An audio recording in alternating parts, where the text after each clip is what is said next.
Mais um episódio do Araruna Cast. Estou aqui do lado da minha digníssima Larissa Araruna, minha esposa, host desse podcast. Mãe Minha da baby. Betina, Mãe da esposa do seu, meu Betina. marido, Márcio Araruna. É isso Queridos, aí. bem-vindos para mais um episódio.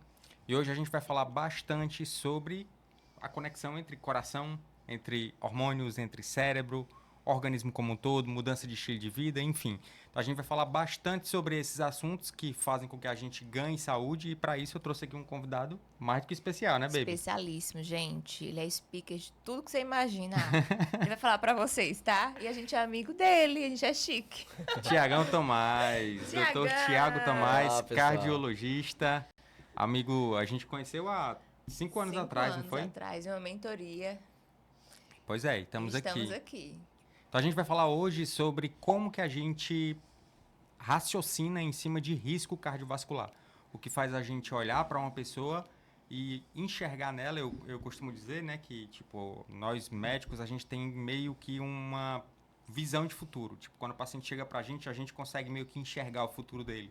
E isso é baseado em estudos, em avaliações de risco, em dados estatísticos. E isso faz com que a gente consiga prever o que vai acontecer se o paciente continuar naquele caminho. E o nosso papel é fazer com que ele saia daquele caminho e vá para um caminho onde ele consiga viver muito mais. Não é isso, baby? Então a ideia é a gente trazer para vocês um olhar integral, 360, né? Para vocês possam entender que saúde é feita por vários fragmentos: saúde cardiovascular, saúde metabólica, saúde hormonal, saúde cerebral, que não tem como a gente desconectar o corpo e a mente, está tudo conectado. E a gente trouxe o Tiago. Vamos primeiro apresentá-lo, né? Exato. Que tem um currículo aí. Aqui ele me 5 pediu para ele laudas. mandar o currículo, eu tive que jogar no chat GPT e pedir para dar uma resumida aqui. Então vamos lá, o Tiagão é formado pela UFC, Universidade Federal do Ceará, ele fez residência em clínica médica no Hospital Geral o César Calles, aqui um grande hospital daqui de Fortaleza. Cardiologista e ecocardiografista pelo Instituto Dante Pazanese, em São Paulo. Cardiologista titulado também pela Sociedade Brasileira de Cardiologia, doutor em ciência pela Universidade de São Paulo, Sim. nutrólogo pela Abram, pós-graduado em nutrologia e medicina do estilo de vida pelo Einstein, pós-graduado em medicina do esporte pela Cetrus, professor de pós-graduação em nutrologia no Hospital Israelita Albert Einstein, mentor de gestão de carreira médica. Uau, vamos ter que hein? bater um papo aí depois, Vamos. hein? Com certeza. E ele ainda colocou assim pra mim, ó, só não tô fazendo massagem, o resto a gente desenrola. Tiagão, seja bem-vindo aqui ao podcast. Gente, um prazer imenso estar aqui com vocês, duas pessoas que eu admiro, vejo como referência nas especialidades de vocês. E, na verdade, o que me fez acordar para a vida foi quando eu estava ali no meio da pandemia, que a gente se conheceu exatamente nessa época, em 2020. E eu sempre vi na formação, apesar de ter uma formação em hospitais referência no país, que talvez a gente está fazendo uma prevenção cardiovascular muito medíocre, muito pequena. Né? Quando a gente acha que dá um remédio para pressão, um remédio para colesterol e tratar o diabetes, a gente já está fazendo muito pelo paciente, quando na verdade a gente está fazendo muito pouco. Aí nessa época eu fiz uma pós-graduação de medicina do estilo de vida, que após, quando eu me inscrevi, ela não era só de médico. Aí eu já fiquei com receio, porque eu fiquei com receio do nível das palestras que a gente discutiria durante a pós-graduação. E a pós-graduação ela envolvia nutricionistas, educadores físicos, psicólogos e médicos de várias especialidades. E quem mais me ensinou foram os psicólogos. Sim. Então os psicólogos me ensinaram muito, né, de uma forma geral, a refletir sobre o que eu estava fazendo da minha vida, que tipo de medicina eu estava fazendo, levando para os meus pacientes. E essa pós ela teve uma mudança de chave grande na minha vida, porque ela teve um ensinamento de coaching em saúde, não na forma A palavra feia, é a palavra, uma né? palavra desgastada aqui no Brasil. É, essa palavra desgastante, desgastada mesmo. Mas do ponto de vista de você fazer com que as pessoas se espelhem em você de uma forma geral e ver em você como um médico que promove a saúde dela como um todo mesmo. E como vocês já adiantaram aqui, você olhar só para o coração é muito pequeno, olhar só para o cérebro é muito pequeno, olhar só para o pâncreas é muito pequeno. Não, olhar pro cérebro já é uma coisa muito grande, né? Não, calma. Nem tanto, né? Mas Ou assim, vai riso. o que eu falo é que assim, se você cuida do coração, você cuida do cérebro, Exato. você cuida do fígado, você cuida do rim. E isso a gente vem entendendo, né? A cada congresso, a cada ano que se passa, a gente vê que não adianta você ser especializado naquilo que o paciente lhe busca, porque aquilo é muito pequeno diante de tudo que você poderia oferecer. E aí foi por isso que eu fiquei começando a aumentar as especialidades, né? Sim. Então, a partir do momento que você tem uma visão mais global, né? Hoje não tem consulta que eu faço só de medicina do esporte, nem de nutrologia, nem só de cardiologia. Então, na verdade, a gente vai falar com o paciente sobre pessoas, né? Então, e eu estava no ADA esse ano agora em Chicago, e a palestra de abertura do congresso, que era um congresso de diabetes e obesidade, foi uma pirâmide de cuidado de pessoas, em que a base da pirâmide não era Ozempic e Mounjaro, a base da pirâmide era equilíbrio emocional. Uau. Aquilo eu achei sensacional. Né? Então, a palestra de abertura do congresso é pirâmide e equilíbrio emocional como base, né? E isso eu trouxe da bagagem, sabe? Uhum. E era uma coisa que eu já acreditava, uma coisa que eu já trazia para dentro do consultório, porque eu costumo falar para meus pacientes que a partir do momento que você está equilibrado emocionalmente, você é capaz de ver uma maçã, um pudim, e dizer, eu até queria comer o pudim, mas eu vou comer a maçã porque eu preciso comer a maçã e não porque eu quero comer a maçã. Então, você escolhe ou não fazer uma dieta, escolhe ou não fazer uma atividade física, pagar ou não pagar uma consulta, procurar ou não um profissional de saúde, procurar ajuda. Então isso aí, sem sombra de dúvida, muda vidas, né? Então, quando a gente incorpora o que vale a pena na sua vida, as pessoas que você quer ter perto, seguir ou não a dieta, fazer ou não o exercício, ou tratar ou não a doença, isso aí faz total sentido e é isso que eu acredito, é a medicina que eu levo hoje para meus pacientes. Você Uau, falou, amigo. você falou de coach, né? A gente até falou assim, a palavra desgastada, porque tem palavras que já gera na outra pessoa que está escutando uma sensação de tipo assim, ah, não, nem vou ouvir. Né? Tipo Já assim, fecha a porta do coração, né? Por o vezes. preconceito, né? A palavra preconceito vem exatamente daí.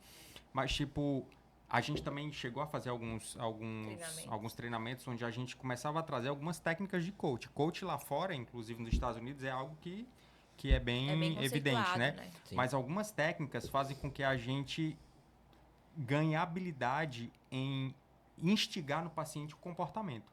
Porque não adianta aquela medicina onde o médico ele olha de cima para baixo para o paciente e diz assim, tome isso, isso, isso, isso, está cada vez mais mudando. Sem sombra Inclusive de com dúvida. inteligência artificial, o paciente já chega, ele já fez as perguntas para o chat GPT. Com certeza. Ele chega lá só para debater com você.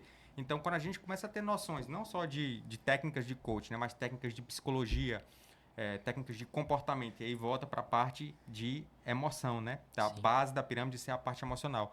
A gente consegue fazer com que o paciente ele consiga fazer com que a nossa conduta seja de dentro para fora do paciente, não de cima para Ele baixo. se apodere dos resultados Exato. dele. Isso. Exato. Sem sombra de dúvida. E só antes de a gente continuar dentro desse universo médico, né? O que é que eu observei na fala do Tiago? É o que eu observo em todos os médicos que fazem um turning point na vida. Primeiro vem uma crise pessoal, por vezes, né? De discernimento do que é que faz sentido, o que é que não faz. Porque, assim, a medicina, gente, exige muito da gente. A gente para a vida para nos tornarmos médicos e cada vez melhores, né? Escolha nossa. Não é sobre vitimização ou falar que todas as profissões têm isso, né? O ponto é, são pelo menos 15 anos para a gente terminar tudo, entre aspas, né? Sem contar mestrado e doutorado e ter uma boa formação. Então, nesse processo, a gente vai adoecendo como ser humano. E o que é que eu observo? Que todo mundo que hoje em dia é saudável como você emagreceu, você mudou seu estilo de vida, você mudou o seu discurso, as suas percepções sobre o mundo, né? Antes de conseguir impactar o seu paciente, se impactou. É Com como se certeza. nós fôssemos nosso primeiro paciente zero, Com né? certeza. E aí é natural que a gente consiga instigar no outro essa movimentação, porque é como se fosse uma conexão de almas, não é como se fosse, é como é realmente. Você consegue perceber a emoção e a motivação de quem está à sua frente e ajudar de forma real. Não é sobre prescrever um remédio, é sobre aquele paciente entender o porquê daquele adoecimento e o que pode ser feito para melhorar. Então, que bom escutar isso Ó, de você. Pra você ter uma noção, a gente tá no segundo módulo da pós-graduação dessa turma do Einstein, nutrologia. Sim. E aí, nesse primeiro módulo, eles me convidaram a falar sobre medicina do estilo de vida, né? De uma forma mais global e ampla do termo. E aí foi o que a gente fez. A gente sugeriu que todos os alunos se pesassem a bioimpedância lá fora, porque a gente falou exatamente isso. Vocês estão atrás de uma pós-graduação de nutrologia que a gente vai tentar dar uma melhor qualidade de vida às pessoas, orientar que as pessoas se alimentem melhor, façam mais atividade física, cuidem mais do sono, da sua saúde mental de uma forma geral e das suas doenças crônicas. E não adianta a gente falar para os outros sem que a gente faça dentro de casa. A transformação tem que vir de vocês. Então, todo mundo foi convidado a se pesar lá fora. Eu coloquei todo mundo dentro de um aplicativo de atividade física, desafiados a fazer atividade física diária. E Realmente Legal. convidamos a todos os alunos a verem a transformação deles mesmos durante a pós-graduação do primeiro módulo ao último, para que eles realmente... E o meio contamina. A partir do momento que você vê pessoas que todo mundo fala de alimentação saudável, de exercício, de cuidar de saúde mental, de cuidar do sono, equilibrar os pratinhos que a gente tem na vida de uma forma geral, a gente consegue levar isso melhor para os pacientes, uma coisa mais natural, porque É você natural, vive aquilo. é. Porque Exato. não adianta a gente querer falar uma coisa pro paciente, tipo, o cardiologista manda o cara fazer atividade E física fuma. e a fuma e barriga morre de grande. infarto. Isso é um princípio de liderança, né? Com certeza. É o princípio de liderança. E, Respeito, tipo, né? liderança é a Confiança. mesma coisa dentro de casa, pai e filho. É uma liderança. Sempre que existe uma relação humana entre um e outra pessoa, sempre que se forma um pai, existe uma relação, um vínculo de liderança ali. Um líder e um liderado. Dentro do consultório é a mesma coisa. Com certeza. Então, nós estamos ali como se fosse o líder da saúde do paciente. A gente tem que instigar o paciente para que ele atinja aquele objetivo em comum. Sendo que se eu não lidero pelo exemplo, minha palavra é vazia. Porque não adianta você falar pra pessoa que você faz dieta e faz exercício e a pessoa olhar pro seu shape e seu resultado tá entregue em O você. resultado tá Exato. ali, Então né? tá estampado É em você. verdade. Não tem como você dizer que faz uma coisa e não fazer. Não existe coisa fake. Ele pode até saber de forma técnica, né? Exatamente. Mas ele não consegue vender porque o Exatamente corpo isso. dele está dizendo que ele não acredita naquilo. No fundo, Exatamente. nem ele acredita. Exatamente. De forma inconsciente, o ser humano percebe. Mas vamos lá. Não, deixa eu só fazer uma pergunta. Tá, vamos lá. Eu falei, amiga, que é tudo espontâneo, aqui vai surgindo as perguntas. Então, assim, Thiago, dentro desse universo, vamos chamar de medicina tradicional de onde a gente veio, né? Onde tudo muito focado no diagnóstico, tratamento de doença, sem tanto falar em prevenção. O que é que mais mudou na tua cabeça vivendo essa transformação pessoal aí na pós-graduação do coach, por exemplo, em saúde? Eu vou te dar um dado real, tá? Então, assim, só pra você notar do poder da prevenção, né? Tu não queria que eu falasse de prevenção, mas não vai ter jeito. Então, assim, 68% dos infartos vêm de placas que têm menos de 50% de entupimento. O que eu quero dizer isso pra você? Você vai no meu consultório hoje, eu faço até um cateterismo em você. Fiz todos os exames, pra você ver que um exame é uma coisa que é muito pequena, dado que você dá pro paciente. Então, 68% dos pacientes fazem todos os exames. Não tem nada a ser feito para ele a mais nesse momento. Não está indicado cirurgia de ponte safena. Não está indicado o paciente colocar um stent. E o paciente tem um infarto e morre. Então, exame resolve o problema? Não resolve o problema, né? Então, mais de 2/3 acontece em placas que não eram obstrutivas. Então, enquanto a gente não entender que a gente precisa pegar cada pilarzinho e fazer com que o paciente realmente conquiste o resultado em cada pilar da saúde dele, isso aqui de fato vai desinflamar o paciente. A gente sabe que a inflamação crônica, olhando para o lado bom da palavra e do combate à inflamação crônica, que de fato vai fazer uma boa prevenção cardiovascular.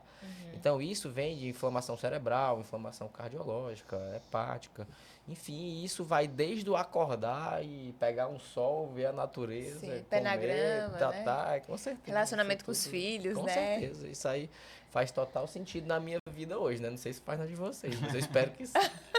Tiago, me fala aí, como é que você define risco cardiovascular? Tipo, o que é que a gente pode entender dessa palavra? Já que a gente vai falar um pouquinho disso do paciente chegar no consultório, o paciente que tá ali, nunca teve um infarto, chega lá, quer fazer um check-up, né? Pronto. Qual que é a definição de risco cardiovascular? De onde foi que isso surgiu? Como foi que surgiu essa ideia? E o que foi que mudou nos últimos 10 anos para cá? Sem sombra de dúvida, Márcio, assim, você prever o futuro é sempre um desafio, né? Imagina, a gente tivesse o poder de realmente prever o futuro, os testes genéticos já dariam pra gente e já explicaria tudo que vinha pela frente. A gente sabe que não é assim que funciona. Então, a American Heart entendeu que pra gente melhorar o risco cardiovascular dos pacientes, a gente precisa melhorar 8 coisas. Aí vem alimentação, exercício, sono, controle de hábitos não saudáveis, tipo bebida alcoólica e cigarro, controle da pressão, diabetes, colesterol e gordura corporal. E eu incorporei mais um, que seria o equilíbrio emocional, a saúde Gestão do mental. estresse, né? Então, eu acho que isso é importante a gente colocar também, que isso vem da medicina do estilo de vida. Então, essa questão da prevenção cardiovascular foi em observação de populações, né? Vendo a idade, o sexo, os fatores de risco que essas pessoas tinham e vendo de fato o que aconteceu com essas pessoas. Quem tinha mais risco de infartar e ter um AVC do que outras, né? E foi daí que começaram a surgir várias hipóteses, e daí que surgiu a questão da pressão alta, o colesterol, o diabetes, a obesidade e por aí vai. Então, cada foco desse tem que ser abordado na consulta, né? E detalhes fazem grandes diferenças, porque antes eu era o tipo do cardiologista que tu me procurava para fazer o check-up, aí eu ia lá, via teus exames, mas tua pressão ali, tá, Tá não vou boa. falar 12/8, porque agora 12/8 é para hipertensão, né? Sua pressão agora tá 11/7, e aí seu colesterol tá bom, seu diabetes, mas o Márcio tava estressado, o Márcio não dormia, o Márcio não tava feliz com as coisas que ele fazia, e tinha uns 4 quilinhos ali de gordura a mais, Uma não fazia gordurinha no atividade fígado. física, gordurinha no fígado. Então, assim, às vezes são pequenas coisas Vão se que somando, vão né? se formando e se tornam uma grande coisa. E aí o paciente faz exames, eu tinha na minha cabeça e saí da residência como se os exames fossem muita coisa. E quando eu falo essa aula de prevenção, E que eu não falo de e exames, que legal que A muda, gente né? aprende assim, né? Que eu- legal que muda, né? Que a gente sai e da eu- faculdade, aí 10 anos, a gente olha 10 anos pra trás e diz, caramba, bicho, eu saí da faculdade e eu achava que era assim. Aí 10 anos depois você tá com a cabeça totalmente mais madura, né? E eu vou te falar, Que bom que a gente quando eu mudou. dou essa aula de prevenção, eu não falo de exame, os alunos saem decepcionados. Mas assim, doutor, eu achava que você ia dizer que eu devia pedir uma angiotomografia de coronário para todo mundo, que eu estava fazendo uma mega prevenção de infarto. Quando você vê que não é isso, né? Então a gente tem que ver de fato para onde está indo a sua saúde. Então, você detectar a aterosclerose hoje é uma coisa que você realmente tem que mostrar isso para o paciente, para tentar entender no quebra-cabeça quais são os pontos que ele precisa melhorar para que essa aterosclerose não evolua, né? Então isso vai desde essa questão Explica o de... que é aterosclerose. A aterosclerose, gente, é sujeira na circulação, né? Eu costumo explicar para os pacientes que nosso corpo é como se fosse uma cidade, que tem um monte de rua que o sangue está passando. E aí a gente não tem a capacidade de chegar e perguntar, Fortaleza está com a limpeza em dia? Você consegue andar em todas as ruas de Fortaleza e dizer que Fortaleza está limpa? Não. Então a gente vai pegar as avenidas principais e vamos tentar estudar essas avenidas principais, que é as que trazem mais risco, né? As avenidas que vão para o cérebro, né? As avenidas que vão para o coração, que é onde a gente mais se preocupa, né? Porque 1/3 da população, um de nós 3 vai morrer de doença cardiovascular. Então 33% da população. Então, assim, não tem como todos os médicos deixarem para lá a prevenção cardiovascular. Não interessa a especialidade. Então, assim, eu fico triste quando eu olho para um colega endócrino que ele não se preocupa com os exames do coração e aterosclerose Sim. mesmo e tal. Porque assim, não adianta você dar o trabalho com emagrecimento, meu negócio é só olhar pro peso. É uma coisa pequena. É o Sim. mesmo jeito do cardiologista olhar só pra pressão. Isso é uma coisa muito pequena. Então, enquanto a gente não deixar as doenças de lado e tratar pessoas, é o que faz E a diferença. gente tem que ser médico, né? Tem que ser Porque médico, o cuidar de gente, médico cuida cuidar de de gente, não cuida de doença, né? Médico de gente. Cuidar de gente. médico de Não, gente. uma amiga minha chegou pra mim e disse assim, Thiago, como é que tá a sua consulta hoje? Eu digo, eu cuido de pessoas. É isso. Não é mais eu cuido do coração, vou cuidar da... Ixi, gente, eu isso. cuido de gente. E assim, é isso impressionante quando o impacto que a gente traz pro paciente quando ele se identifica com a gente. Tipo, duas pessoas. E ele se identifica e a gente tem o poder de mudar o comportamento dele. Isso é, tipo assim, é surreal. Mas a gente só consegue fazer isso quando a gente sai do tecnicismo, né? E a gente se conecta, dois seres humanos, e a gente consegue ganhar o paciente do ponto de vista de comportamento, de emoção, e fazer com que o paciente realmente... E aqui entra uma Faça o que habilidade. precisa ser feito. Perdão, meu amor. Aqui entra uma habilidade É o TDAH emocional. dela, a TDAH, impulsividade, gente, é o normal. pregnancy brain. Porque foi Ela, impactada. ela amou essa palavra. Eu amei. Mas tu sabia Tudo que é tem da um pregnancy gravidez brain? agora. A gente fica mais impulsiva, desconexa. Coitado do Márcio. Olha o que eu tava Tudo é falando, eu gravidez. já Todo dia tá voltei, chegando já um voltei. pacotinho lá em casa. Aí ela, não, é a gravidez, não é a Betina, é a Betina. Tudo é a gravidez. NV, Nativolta, te amo, amiga. Não, mas sério, aqui para chegar no ponto que o Márcio falou de conexão com o paciente, a gente precisa desenvolver e hipertrofiar uma habilidade que é difícil na medicina, que é a humildade, né? A gente vê, infelizmente, é um meio onde a arrogância, no sentido de tá no livro, é a ciência, eu que sei, eu domino isso aqui, é um olhar que a gente acaba incorporando, até uma defesa, né, nossa, porque passamos tantos anos, eu vou falar por mim, tá? Passamos tantos anos estudando e dedicando a vida a verdades que estavam ali escritas em artigos e livros, que quando isso muda ou quando alguém ousa questionar, a gente se sente como se tivesse a identidade aferida, né? E aí, ter um olhar de flexibilidade realmente de que as coisas podem mudar, que de repente você não sabe tudo que achava que sabia, que tem outros olhares, vieses, paradigmas, faz parte de você ser um bom profissional. E não só na medicina, gente, qualquer área da sua vida. E foi o que aconteceu com nós três, eu acredito, né? A gente precisou deixar de lado pressupostos que a gente tinha como verdades absolutas, quase como dogmas, para examinar um pouco mais além da especialidade, da cardio, da endócrino, da neuro, né? E aí que a gente chegou no coaching saúde, chegou na medicina do estilo de vida, na psicologia positiva, né? E a gente tem um olhar mais multi. E com esse olhar, não só a gente ganha, o paciente ganha muito mais, ele consegue se transformar de verdade. Esses dias eu estava no consultório, um paciente chegou, sentou e disse assim: você é o 5º cardiologista que eu procuro e ninguém consegue controlar a minha pressão. Ele já vinha tomando 5 remédios de pressão. Uau. Aí eu digo: vem cá, mas como é a tua vida?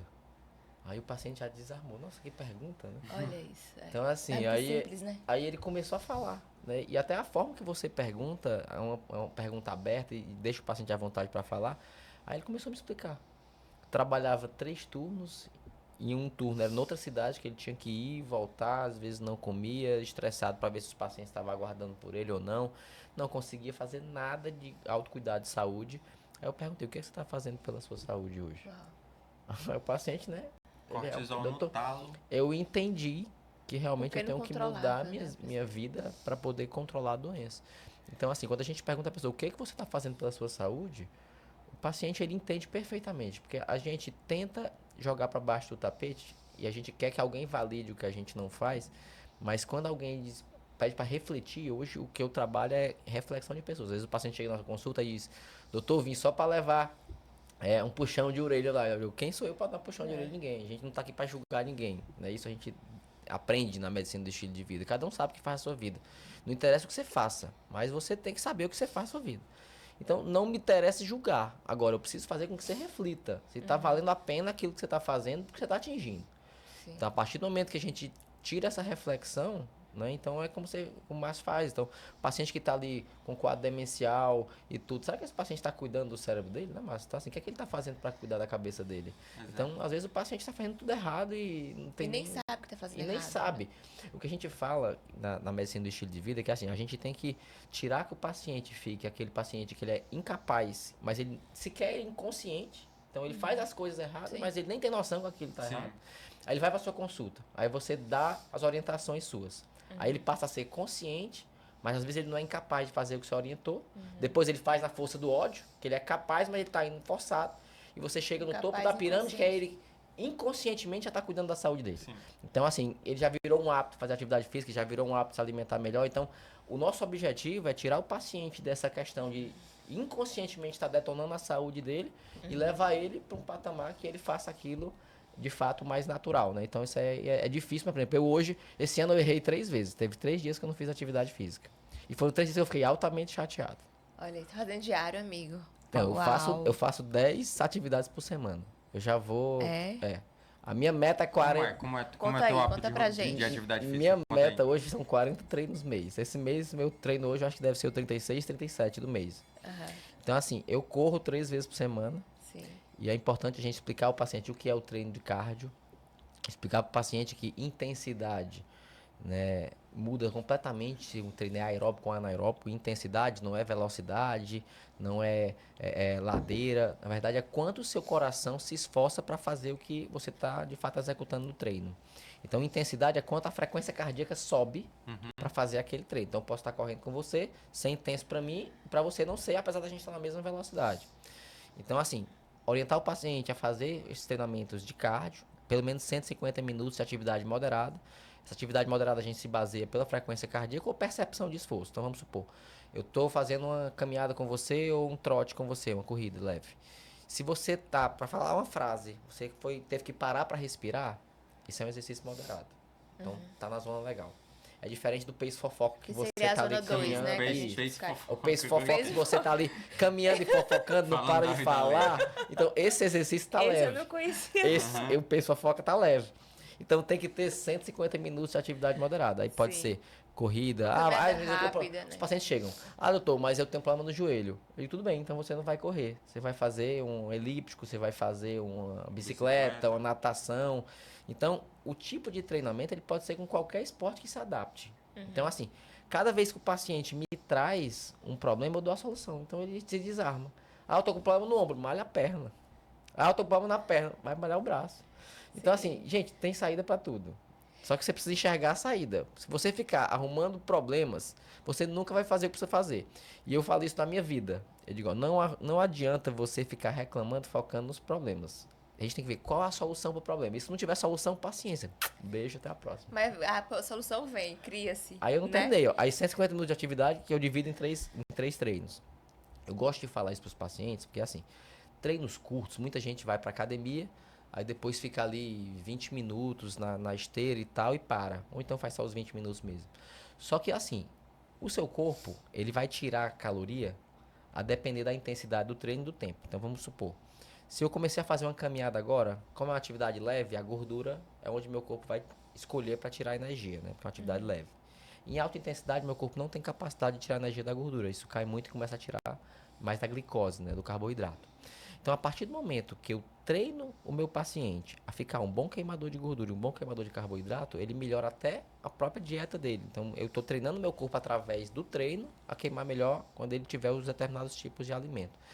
Então, essa questão de você orientar o paciente, como é que você espera do treino, porque assim, quando você faz uma atividade de baixa intensidade, primeiro seu corpo tira a energia da gordura onde está fácil. Qual a gordura fácil? Triglicerídeo, ácido graxo livre e gordura hepática. Quando esses estoques de gordura acabam, que isso demora uns 20 a 25 minutos do exercício, é que seu corpo vai começar a tirar aquela gordurinha da pochete, da barriga, que é aquela desejada que você quer tirar. Aquela abençoada. Então, se você fez 20, 25 minutos, você não chegou no objetivo. Então, os treinos de cardio, eu peço para o paciente fazer em 3 treinos. Eu digo assim, ó, vamos dividir em 3 vezes sem juros. Aí eu explico, um treino de 60 minutos, um de 50 minutos, um de 40 minutos e muda a intensidade. É importante que você mude intensidades. Por quê? Se você fizer sempre a mesma coisa, todo dia eu pego meu tênis, corro 5 km na beira-mar e vou para casa, no começo isso até pode fazer sentido, queima caloria, ok, mas isso não te traz evolução. É que nem você ir para academia todos os dias, pegar os mesmos pesos e fazer os mesmos exercícios e ir embora. Então, no começo, incomoda a musculatura, depois a musculatura se adapta. Então, eu costumo falar que nosso corpo é uma empresa, que ela vai investir ou cortar de acordo com a necessidade que você mostra a ela. É por isso que o treino de cardio tem que ter o treino de tiro, o treino de musculação tem que chegar na fadiga, para mostrar para a empresa, né, que o dono da empresa, que é o cérebro ali, né, para que precisa investir naquilo. Então, meus treinos hoje é musculação todos os dias e 3 treinos de cardio, que no meu caso hoje é corrida, mas já comecei a nadar, mas ainda tá uma coisa engatinhando ainda. Não pense em ir pro triatlon não, porque eu tenho medo de morrer na bicicleta. Mas vamos lá, na prática. Chega um paciente no seu consultório, seu Tiago, extremamente sedentário, cansado, fadigado. E daí, essa pessoa pensa que só é válido o treino de 1 hora na musculação na academia ou 1 hora de caminhada. Como é que se orientaria essa pessoa a começar? A gente tem estudo mostrando que 10 minutos por dia já reduz risco cardiovascular. 10 minutos. Olha aí, gente. Então, assim, as pessoas dizem, mas eu não tenho tempo. Você faz o que é possível. Sempre que eu falo ao paciente é o seguinte, meu objetivo na consulta hoje é que você dê um passo à frente. Eu não quero que você venha e se sinta realmente chateado por olhar meu Instagram e ver que o Thiago fez milhões de atividade física e eu não fiz nada. Você tem que pensar em você mesmo. Ninguém tem que se comparar com ninguém, porque a gente vai viver frustrado. Ainda mais se a gente for olhar para a rede social. Então, assim, eu peço para os pacientes, vejam você. O que você faz hoje é nada. Se você fizer um dia já ajuda, demais. Se você fizer 2, melhor ainda. Tem pacientes idosos que chegam para mim e dizem assim, doutor, eu vou pro Pilates 2 vezes por semana. Aí eu digo, ó, você tem 160, Se acham atletas. 168 horas na semana.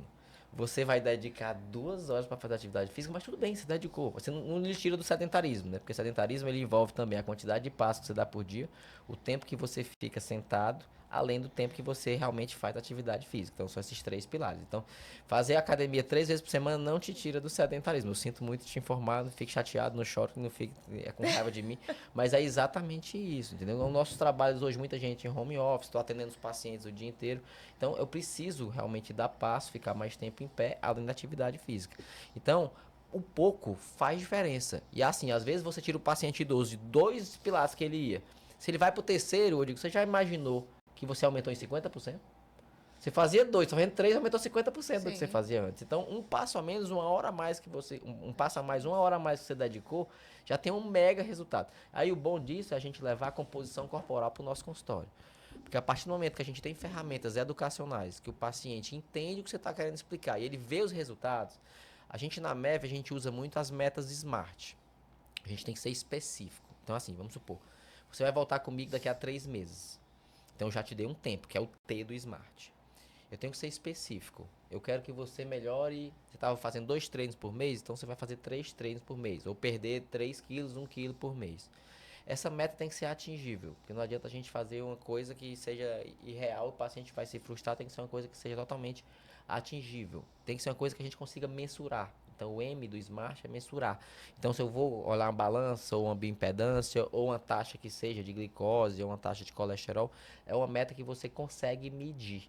Sim. Então, assim, resumindo, S específico, M mensurável, o A de atingível, o R tem que ser relevante para a pessoa e você tem que mostrar à pessoa que aquilo é relevante para a saúde dela num tempo pré-determinado. Serve para tudo na vida. Se eu disser, vou fazer um projeto, mas quando é o projeto? Se eu te der um tempo, você se vira para fazer um projeto. O ser humano, infelizmente, ele precisa estar com alguém. Vamos, porque senão ele não sai do campo. É isso. Gente, Muito olha bom. isso. Muito É bom. começar, um degrau por vez, como ele falou. Então, assim, eu sei que muitas pessoas que assistem a gente ainda não são ativos, né, fisicamente, às vezes não tem um estilo de vida tão saudável ainda, mas pegue essas orientações e comece, é um degrau por vez mesmo. Você vai hipertrofiando tua resiliência física, emocional, a questão da autoconfiança, né, Thiago, de você ver que você consegue. Isso é muito importante. Então, celebrar também essas conquistas, né? E ter um ambiente que te estimule faz toda a diferença, porque sozinho a gente não consegue nada, essa é a verdade, né? Então, se não tem apoio em casa, que muitas vezes os pacientes reclamam que não tem apoio em casa, o marido não ajuda, a esposa não ajuda, eu sei que tem que ser você, mas aí no ambiente que você vai estar inserido, academia, um clube de corrida, uma assessoria, não faz diferença? Eu costumo falar que é assim, quando eu fiz nutrologia, eu vi todo mundo que eu comecei a conhecer e seguir, todo mundo falava de alimentação, exercício, sono, autocuidado. Aí eu comecei a melhorar isso na minha prática clínica, já contratei um personal, já fiquei mais disciplinado com a musculação, mas o meu cardio estava pecando. Aí eu fiz medicina do esporte porque começou a chegar no meu consultório triatleta, maratonista, Ironman. Aí eu digo, ó, vou precisar viver o que eles vivem para tentar orientar melhor para eles. E aí eu comecei a correr, mas eu digo, ó, eu sempre fui a pessoa que eu preferi dormir mais meia hora do que tomar café com calma.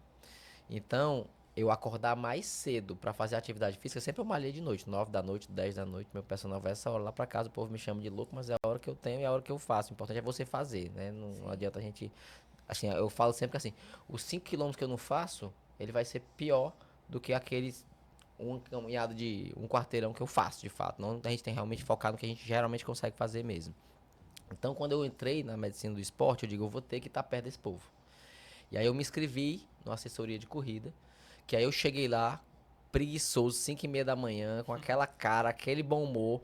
E quando eu olhei pro lado, tinha um senhor de 80 anos que já tinha corrido 10 quilômetros às 5h30 da manhã. Então isso dá um tapa na cara da gente. O ser humano, ele precisa de tapa na cara. Preciso. Porque a partir do momento que você dá um tapa na cara, você diz, poxa, a pessoa tem muito mais dificuldades do que eu, entrega mais do que eu, que vergonha. Aí você começa a melhorar isso. E a corrida ensina a gente a melhorar a mentalidade. Há um tempo atrás, o Padre Eugênio me convidou para coordenar um grupo de casais que a gente faz parte, a parte espiritual. E eu digo, Padre, quem sou eu para incentivar alguém a se aproximar mais de Deus, né? Eu tenho muito mais pessoas mais capacitadas do que eu que poderiam receber essa missão. Ele falou, filho, Deus não está chamando os capacitados. Então a gente te convida a você andar com pessoas que são mais espiritualizadas que você, para que você evolua e depois você transmita isso para outras pessoas. E a gente assumiu e a gente fala exatamente isso, né? A gente está com casais que nos aproximam de Deus e a gente começou a se aproximar mais de Deus, porque não é necessidade. Então, assim, se o exercício é uma necessidade, se a espiritualidade é uma necessidade, você precisa andar com pessoas que lhe incentivam nesse sentido.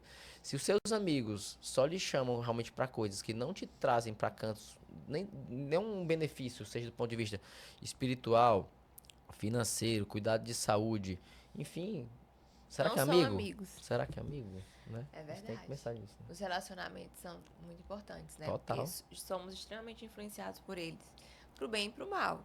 Então é muito dentro do que você quer conquistar e conectar com a galera que já tem aquilo ali, já tá avançado naquilo ali, né? Sem dúvida. Legal. Perfeito. Muito bom. E Muito aí, bom. meu amor, diga, continue. Deixa eu te nessa fazer uma pergunta. sabatina. Eu gostei muito da analogia que você trouxe da circulação com as ruas de Fortaleza e você olhar as avenidas, as principais avenidas, né? Tipo a avenida que vai pro cérebro e tudo. Como é que você faz para fazer o paciente enxergar a palavra que é tão abstrata, pra gente é tão claro, mas pro paciente pode ser bem abstrato, tipo risco cardiovascular, o risco de ter um infarto. Tipo, é algo tão impalpável, pra gente é algo do nosso dia a dia. Mas, tipo, tem alguma coisa que você consegue fazer para o paciente Sim. deixar mais concreto aquilo? Isso, inclusive, mudou na nossa diretriz do último final de semana. A gente tinha um olhar em cima de um score que chamava Score de Risco Global. Isso foi aposentado e mudou para um novo score, que é o Score Prevent. Então, existe uma calculadora que você coloca os dados do paciente, idade, sexo. O Prevent, inclusive, coloca agora o índice de massa corpórea, o IMC, né, o peso pela altura, as taxas, a pressão arterial. E aí, esses scores, eles dão o percentual de risco do paciente ter um infarto no futuro. O Prevent é a calculadora que ela tá trazendo uma linha de tempo mais Isso, espaçada, né? isso. Porque antes as calculadoras Você de risco eram pode, um tempo curto, isso né? você pode ver o tempo curto ou o tempo mais longo. Então, quando você dá esse dado palpável para o paciente entende e você consegue que nas próximas consultas você dizer, olha, antes o teu risco estava em Metrificar, 12%, agora o teu risco foi para 7%, então houve uma evolução no que eu estou realmente fazendo por você e de fato o que você de fato conquistou com o que a gente está propondo aqui. Então, isso é um dado. Uhum. Outro dado que eu acho que é mais impactante ainda é ele ver o resultado que está errado nele. Então, se eu faço um Doppler de carótida e mostro uma placa de gordura, eu faço o print lá e mostro ele. Tá vendo isso aqui? Isso aqui é uma placa que está entupindo a sua circulação. Sim. Que se a gente não cuidar, isso vai piorar. E você pode fazer isso através da circulação coronariana. Na verdade, o local que tem mais aterosclerose, essa sujeira, é a aorta ilíaca. Então é abdominal. Então você fez um ultrassom abdominal, viu lá que tinha sujeira na aorta, é tão importante quanto ter uma sujeira no coração ou na carótida indo pro cérebro. Então, o fato de você detectar essa aterosclerose, essa sujeira da cidade, como eu coloquei aqui a analogia, o paciente entende que ele não está cuidando bem da cidade dele, que é onde ele mora. Uhum. Então, assim, não tem como fugir. Não adianta se fingir que não é com você. Então, a partir do momento que você viu que o problema existe e que você não está mais prevenindo a doença já existe, mas ela não te mostrou ainda, isso é que vai fazer a prevenção cardiovascular decente. Então, antes do paciente ter realmente um evento, que é a prevenção primária. Então, o paciente nunca teve evento na vida e ele precisa melhorar para que ele não tenha. Né? Então, às vezes, alguma coisa que ele traz de dentro de casa, ele já vem com mais peso. Né? Então, quando ele perdeu um irmão, um parente, um ente querido, esse paciente, naturalmente, ele já sofreu aquilo dentro de casa, ele já chega mais preocupado. Ele já é um paciente que é mais fácil você convencer ele a melhorar algumas coisas, porque ele já teve um sofrimento emocional grande dentro de casa. Mas aquela pessoa que está fazendo tudo errado, nunca viu nada e ela acha que está tudo bem, que você mostra para ela, você precisa ter coisas mensuráveis para que de fato você mostre a pessoa e ela entenda que ela tem coisa a melhorar, que nós vamos medir de novo e ela vai tentar fazer e ver se aquilo é suficiente ou não. É que nem você chegar e dizer assim, rapaz, eu não passei no concurso porque a prova estava difícil. Eu falo isso para meus filhos. Eu digo, filho, não existe a prova tá difícil ou não tá, porque alguém fez e alguém passou. Então não adianta a gente culpar o mundo e culpar quem fez a prova.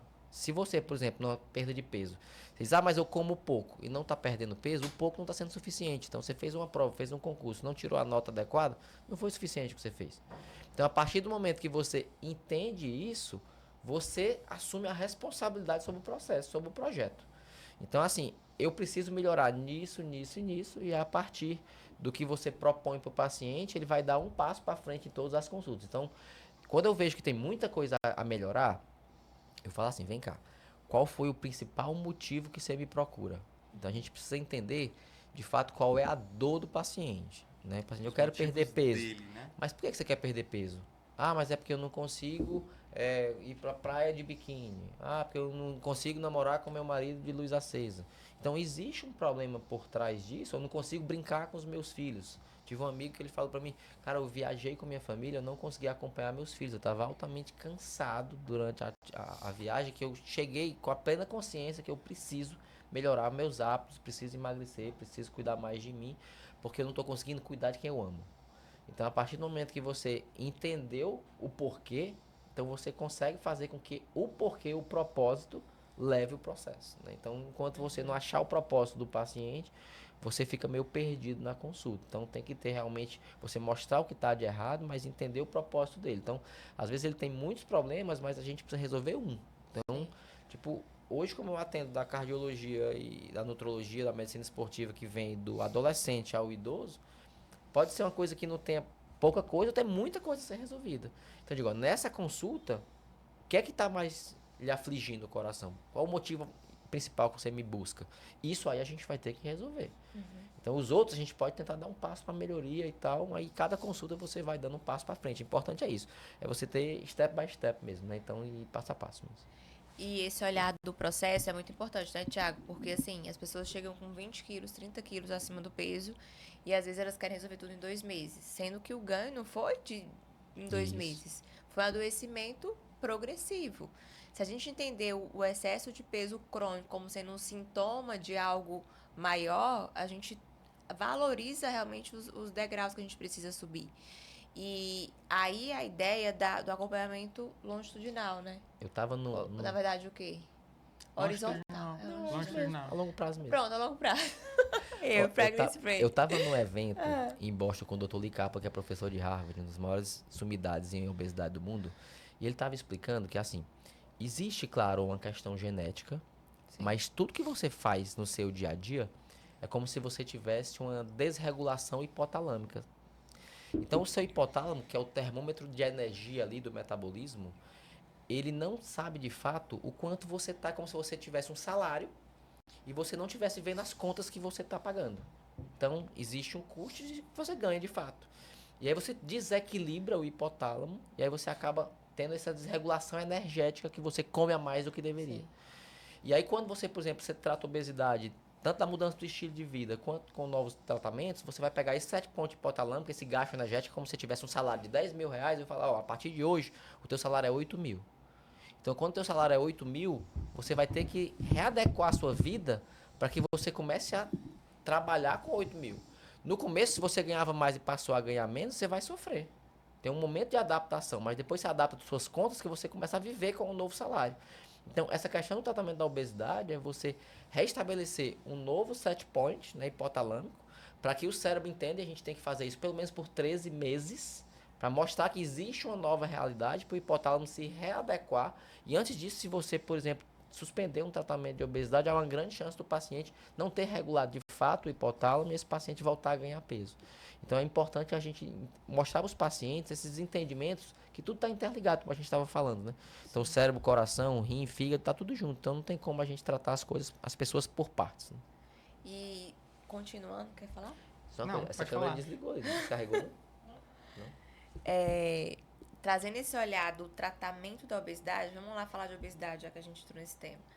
O que é que você acha de colegas médicos que trazem o olhar sobre a obesidade ser extremamente falta de força de vontade, falta de foco, preguiça, e que recomendam apenas para emagrecer, comer menos e gastar mais? Infelizmente existe um preconceito muito grande da sociedade, dos médicos e dos pacientes de entender a obesidade como uma doença que precisa ser tratada. Isso que eu acabei de falar, de 7 pontos hipotalâmico, faz total sentido. Então as pessoas, elas comem muito porque elas têm obesidade, e não o inverso. Né? Então assim, a pessoa come muito porque quer. Se fosse todo mundo porque quer, ninguém estava obeso. Se fosse uma questão de vontade, quem é que quer estar acima do peso com várias doenças associadas? A gente sabe que a obesidade hoje ela traz mais de 200 Doença associada. mais de 200 doenças associadas.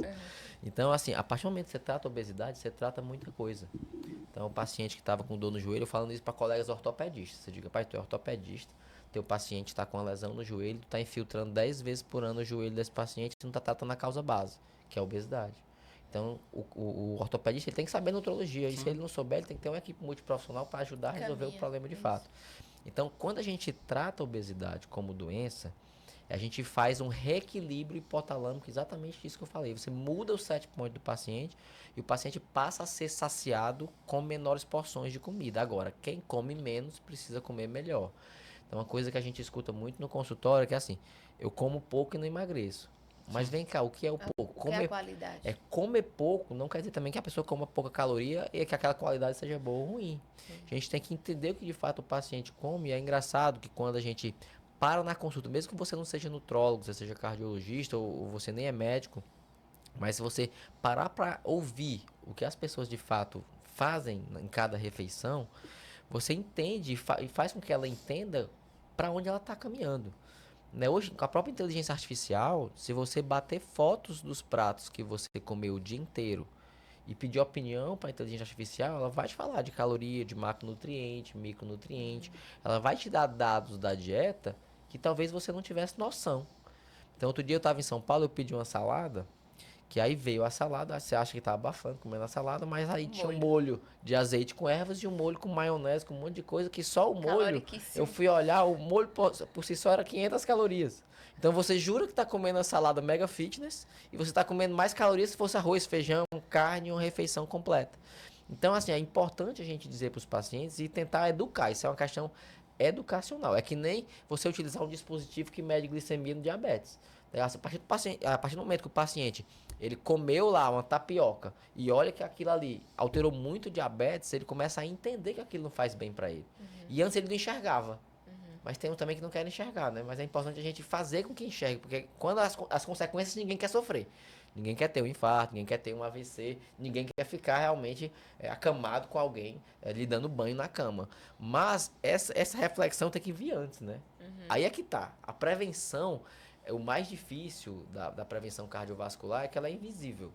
Então, você tratar uns 2, 3 quilos a mais, ou uma pressão ali tá um pouquinho mais baixa, um colesterol, uma glicemia, não faz nenhuma diferença. Se a glicemia dele tá 126 ou 99, ele não tá sentindo nada. A pressão tá 14 por 9 ou tá 13 por 8, para ele não vai mudar muita coisa, mas o seu coração tá sobrecarregado, o seu sistema metabólico tá sobrecarregado, e aí essa inflamação crônica vai minando a saúde do paciente a longo prazo.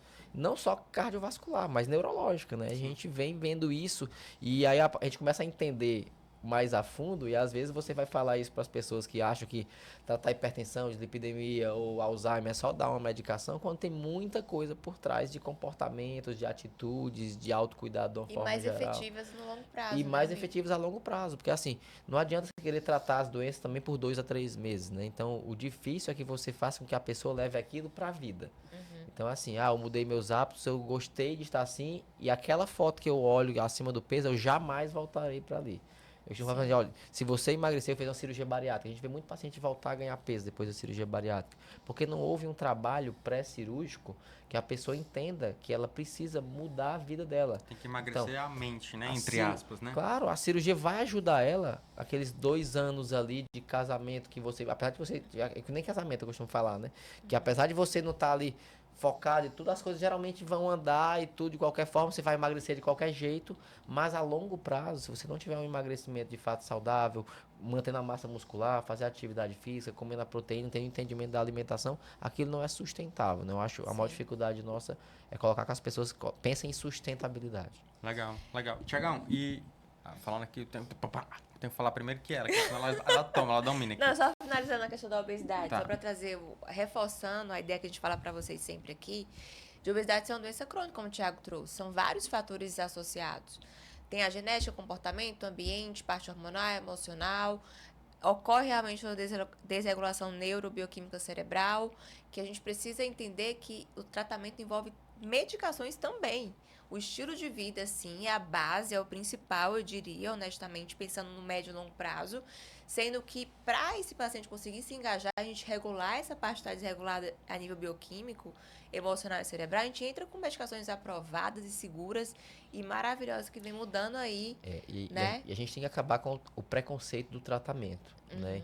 Então, assim, a gente sabe que tratar a obesidade hoje reduz risco cardiovascular, reduz morte, reduz infarto, reduz AVC, melhora a pressão. Reduz demência. Eu costumo falar que, assim, dos 8 pilares que eu falei para vocês aqui, o tratamento da obesidade que hoje a gente tem na mão melhora 7.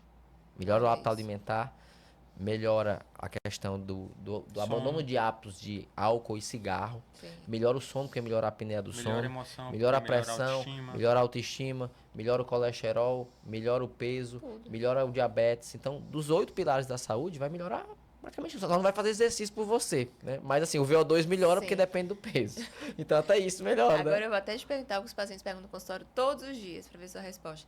Doutora, eu tenho medo de usar medicação pelo efeito rebote, que quando para a medicação, volta o peso. O que é que você diz para os pacientes que falam isso para você? Eu perguntei isso para um dos maiores entendedores de obesidade, o Dr. Di Kaplan, em Boston, agora em agosto. Digo, doutor, o que é que o senhor fala quando um paciente faz essa pergunta? E ele diz que jamais a gente deve falar para sempre.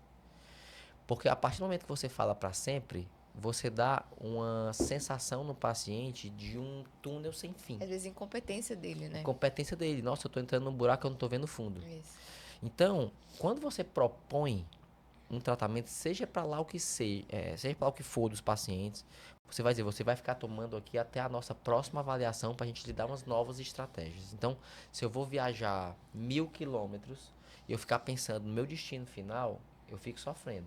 Mas se você ficar pensando em vários pequenos objetivos, então, se eu vou daqui para Natal, primeiro eu tenho que chegar em Aracati, Sim. depois eu tenho que chegar em Mossoró, e aí depois eu vou almoçar Sim. na Uhum. próxima cidade. Então você tá objetivos palpáveis, mensuráveis, mais próximos ali de você, e você vai conseguindo chegar, quando você vê, você já chegou no objetivo final que você queria. Então eu nunca digo para sempre, porque para sempre, também né, não. é uma palavra pesada. Verdade, É uma palavra de você não ver o fim do túnel, né? Então eu Legal. não falo para sempre nunca. Sim. Muito bom. E isso, inclusive, é uma estratégia de corredor, né? De maratonista, né? Geralmente o certeza. cara, quando vai fazer uma maratona, né? Ele traça a maratona, ele não traça nos 44, é? 41. 41. Ele traça, tipo, no Não é próximo, 41 não. Na verdade é 10. 42 uns quebradinhos, né? Não é 42 um exato, pouquinho. não. Legal. Sim, fala um pouquinho da pressão. Saiu matéria aí, um monte de matéria no jornal. Ah, a pressão agora não é mais 12/8. Tá todo mundo Enfim, em fala um polvorosa. pouquinho sobre isso e o então- motivo, né? Qual que é o racional por trás dessas mudanças? De onde sai isso, tá, pessoal? Há muitos anos nós já sabíamos que a partir de 11,5 por 7,5 de pressão, quanto mais alto, maior o risco cardiovascular. Então imagina que você tem um motor e o encanamento, e o encanamento está com a pressão mais alta na tubulação. Então o motor, ele vai se esforçar mais para bombear. E quanto mais alto for, mais difícil é para o motor bombear. Então, o fato da Sociedade Brasileira de Cardiologia trazer um alerta a partir de 12/8, em nenhum momento a diretriz mudou a indicação de medicação, tá? Tá. Então, apesar de ter baixado a pré-hipertensão de 12 a 13,9 e de 8 a 8,9, né? Porque a partir de 14/9 continua a hipertensão mesmo. Isso aí você vai tentar melhorar os hábitos de vida do paciente. Então, alertar o paciente a melhorar a alimentação, o exercício, o sono, perder peso, todas essas coisas aí. Então, o fato de você colocar um ponto de corte mais baixo foi totalmente tentando incentivar os médicos a avaliar a doença antes da doença aparecer. Então, é que nem o pré-diabetes. Né? Eu não sei qual é a Sim. conduta da Larissa como endocrinologista, mas hoje eu nem peço teste oral de tolerância à glicose. Não peço. Porque se o paciente já tem uma glicemia de jejum alterado, tem um teste de resistência, É o que vai agregada. mudar do ponto de vista de tratamento? Ele já está com a doença, mas a doença no início. Sim. Essa questão de você falar pré-doença, eu particularmente eu não gosto. Porque o que é uma pré-doença? É uma doença, né? Porque aumenta É o uma risco doença. de infarto, Então, já Exato.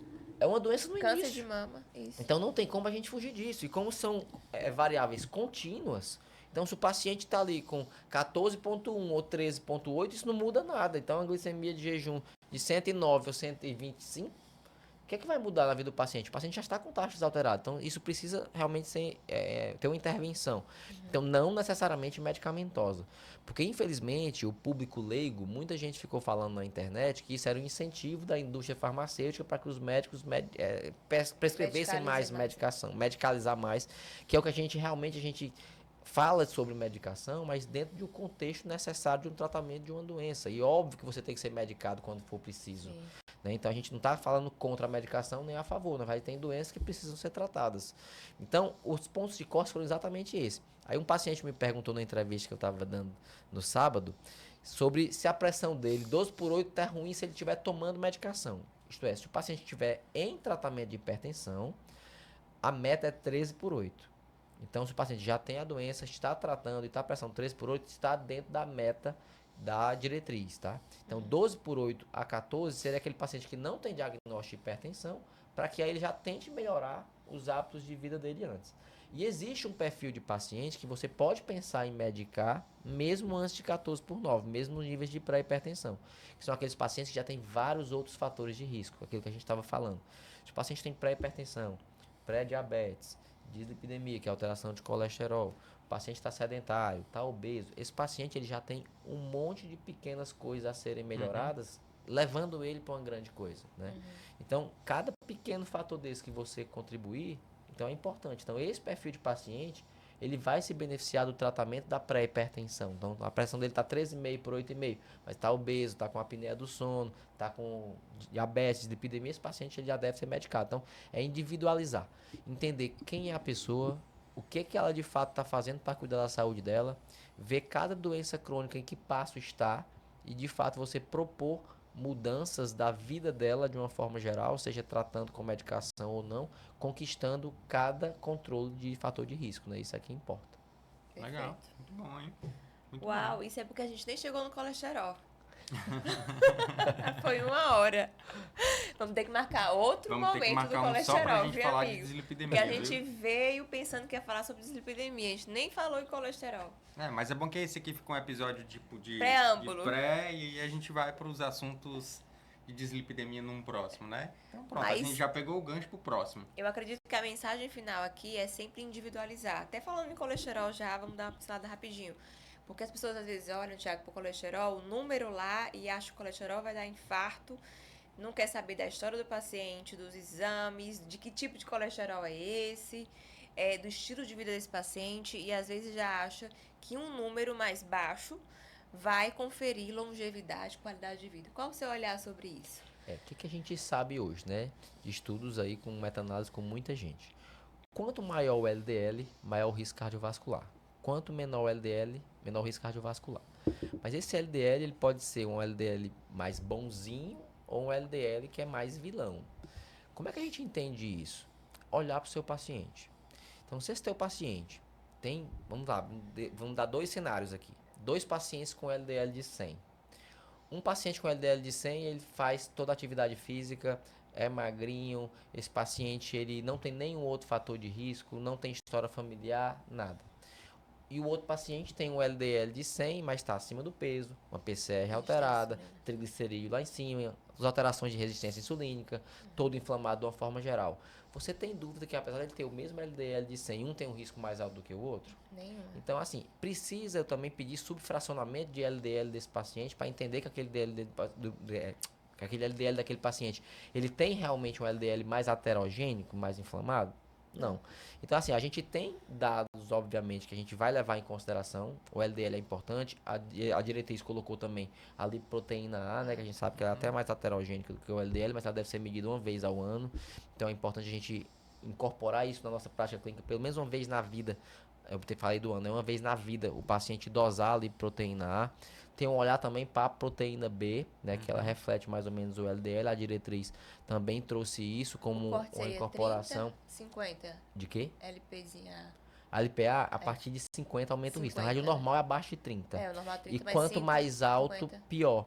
E a gente sabe que hoje a gente não tem E a terapia influência específica. basicamente genética? Ela é totalmente genética, não tem nenhuma interferência com mudança do estilo de vida, as estatinas também não tem melhora, os inibidores de PCSK9 têm uma redução, mas é uma redução pequena, e a gente não sabe também se a terapia para lipoproteína, que tem várias medicações já mostrando que elas são capazes de reduzir a LPA, se elas de fato reduzem evento cardiovascular, que a gente vai esperar os próximos anos aí, desfecho concreto. para ver se o desfecho concreto a gente vai incorporar isso na prática clínica mesmo. Então, controlar a lipoproteína, você vai reduzir o risco de morte, infarto e AVC.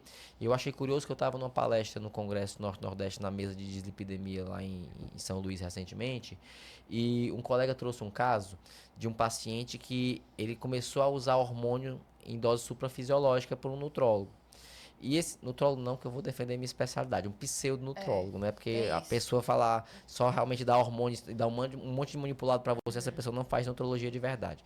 Mas o fato é que o cidadão, ele dosou várias vezes a lipoproteína A do paciente em dose suprafisiológica de hormônio. O paciente tinha uma LPA de 25 antes dele utilizar o hormônio, E aí ele chegou a quase 300 em dose suprafisiológica de testosterona. A gente pediu até para ele documentar o caso e levar isso, porque é importante a gente mostrar aos pacientes que realmente é um problema hoje de saúde pública também, né? Então, essa questão hormonal, as pessoas veem como Uso estético, né? Como uso estético, melhorar meu shape, meu olhar no Performance. espelho, melhorar a performance, mas é uma coisa importante é ser Tem um segurança. atleta, né? Uma coisa é ser um cara atleta, bodybuilder, Que já nem é enfim, saudável, né? Vamos mas combinar, é a você tá falando de escolha dele, né? saúde. Outra coisa é o uso indiscriminado pra shape e pra estética, E né? tem Isso realmente... uma aula que eu dou que eu mostro assim, quem vê cara não vê coração. Então você mostra a Sim. pessoa sarada que pode ter um coração detonado e um paciente magrinho que tem um coração bom.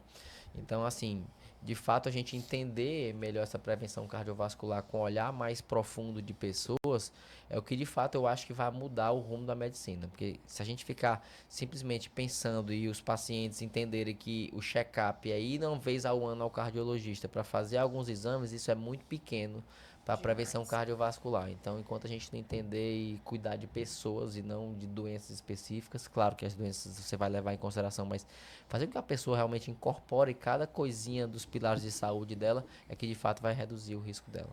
Uau. Legal, show de bola. Gente, uma Mensagem hora voou final, aqui. mensagem final. Mensagem final, eu acho assim, reflita sobre sua vida, como é que você tem cuidado da sua saúde, as pessoas que você quer ter por perto. Então, tem pessoas que só têm energia negativa, foge dessas pessoas. Eu costumo falar que você deve frequentar ambientes promissores, porque assim, a partir do momento que eu ando com pessoas como o Márcio, com a Larissa, que estão ali voando, melhorando. Então, assim, eu posso me chatear porque vocês voaram, ou eu posso dizer, por que não eu posso voar junto com O que é eles? que eles fizeram que eu posso fazer O que também, que eles né? fizeram que eu possa fazer também, né? E aí que vem a questão da gente realmente investir em mentorias, né, Márcio? Sim. Então, assim, vocês lançaram a de vocês, eu lancei a minha, porque assim, a gente precisa dizer o que é que eu fiz lá atrás que me fez pensar diferente e trazer isso pra minha vida. E aí, a partir do momento que eu trouxe pra minha vida, eu levo pra vida dos meus pacientes, eu convido eles a viver o que a gente vive.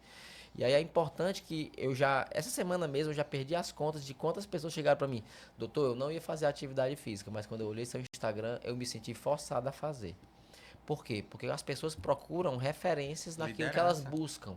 Então, procure ambientes de pessoas que te levem pra frente. Você precisa fazer atividade física, pague às vezes para entrar nesse meio de pessoas. Então, é aí que eu paguei a assessoria de corrida. Então, eu preciso melhorar na minha questão financeira, eu preciso estudar finanças, eu tenho que ir atrás de pessoas que sabem melhor finanças. Eu falei da questão espiritual. Se eu preciso melhorar minha religiosidade, minha espiritualidade, quem são as pessoas que são mais espiritualizadas que eu, que possam me levar ao rumo que eu preciso cuidar da minha saúde? Então, isso serve para tudo na vida. Desde a questão realmente financeira, física, mental, né, espiritual. E eu acho que a partir do momento que a gente entender que as pessoas têm muita coisa por trás de cada cabecinha, né? Então a gente começa a respeitar o que as pessoas fazem no dia a dia e a gente entender que existe todo um contexto por trás, né? Ninguém é hipertenso porque quer, ninguém é obeso porque quer, ninguém é dislipidêmico porque quer, ninguém é triste porque quer. Então eu vejo muita gente também abominando o tratamento de depressão, dizendo, rapaz, tu quer ficar feliz, vai pra beira-mar, pegar um sol. A gente sabe que depressão é doença, precisa tratar, assim como obesidade, como hipertensão, enfim. E a gente mostrar para os pacientes que a gente não só segue o que a diretriz faz, a gente é uma pessoa também e temos nossos problemas, nossas crenças limitantes e a gente levar para as pessoas a desafiá-las a tentar entregar um pouco mais por elas próprias. Então, a partir do momento que ela começa a incorporar isso, aí vamos embora. Uau, muito bom. Uau, hein, gente? Palmas, doutor Tiago Tomás. Tiagão Tomás. Tiagão, Foi muito incrível. bom, foi incrível. E já abrimos aqui o leque para outros, né? Com certeza, parte 1 aqui, viu? Coloca aí, Pajé. Gente, forte abraço para todos. Olha só, qual o arroba, Tiagão? Arroba... A gente é chique ali, ó. Vai. Ó, Instagram, tá vendo? a gente tem aqui uma produção. O cameraman Vai aqui ser já levantou arroba, as vai. plaquinhas. Meu Instagram é Dr. DR, né? DR Thiago Tomás. Thiago com TH, T-O-M-A-Z. Dr. Thiago Tomás. Ok. Sigam lá que seu- eu tô sempre puxando a orelha. Da galera. Eu tô sempre puxando a orelha da galera pra tentar melhorar alguma Ele coisa. é o que confronta, viu? Legal. Siga lá ele, maravilhoso. Gente, Seu Instagram qual é? Arroba dr.masfararuna. O seu arroba DRA tem um ponto? Tem, Larissa Araruna. Larissa Araruna. Aqui é o Araruna Cast. Se inscreve no canal, compartilha com familiares para poder aprender um pouco mais sobre saúde. Forte abraço a todos. Até o próximo episódio. Beijo, queridos. Tchau, tchau. Tchau.